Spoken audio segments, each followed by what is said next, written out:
விலகிடும், பர்வதம் அகன்றிடும். என் கிருபையே சூழ்ந்திடுமே, விலகாது காத்திடுமே. கர்த்தர் சொல்கிறார், என் கிருபையே சூழ்ந்திடுமே, விலகாது காத்திடுமே. கலங்காதே, திகையாதே, நான் உன்னை தாங்கிடுவேன், என்றும் தாங்கி நடத்துவேன்.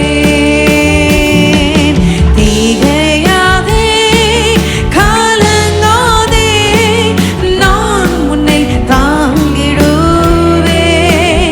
என்றும் தாங்கி நடத்துவேன்.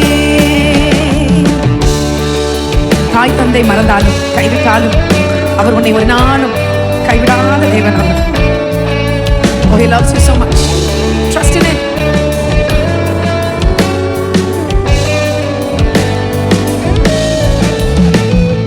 தாய் தந்தை மறந்தாலும் உண்மைதான், நான் உன்னை மறவேனே. என் உள்ளங்கையில் வரைந்தேனே, விலகாது காத்திடுவே. என் உள்ளங்கையில் வரைந்தேனே, விலகாது காத்திடுவே. திகையாதே, கலங்காதே, நான் உன்னை தாங்கிடுவேன், என்றும் தாங்கி நடத்துவேன். திகையாதே, கலங்காதே, நான் உன்னை தாங்கிடுவேன், என்றும் தாங்கி நடத்துவேன், என்றும் தாங்கி நடத்துவேன். கர்த்தர் சொல்கிறார், என்றும் தாங்கி நடத்துவேன்.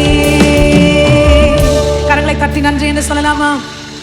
திகையாதே, கலங்காதே, நான் உன்னை தாங்கிடுவேன். நீ உடைந்து போயிருக்கலாம், உருகுலைஞ்சு போயிருக்கலாம். கர்த்தர் சொல்கிறார், நான் உன்னை தாங்கிடுவேன், மறுபடியும் நான் உன்னை உருவாக்குவேன் என்று அவர் சொல்கிறார். உன்னை கட்டி எழுப்புவார் அவர்.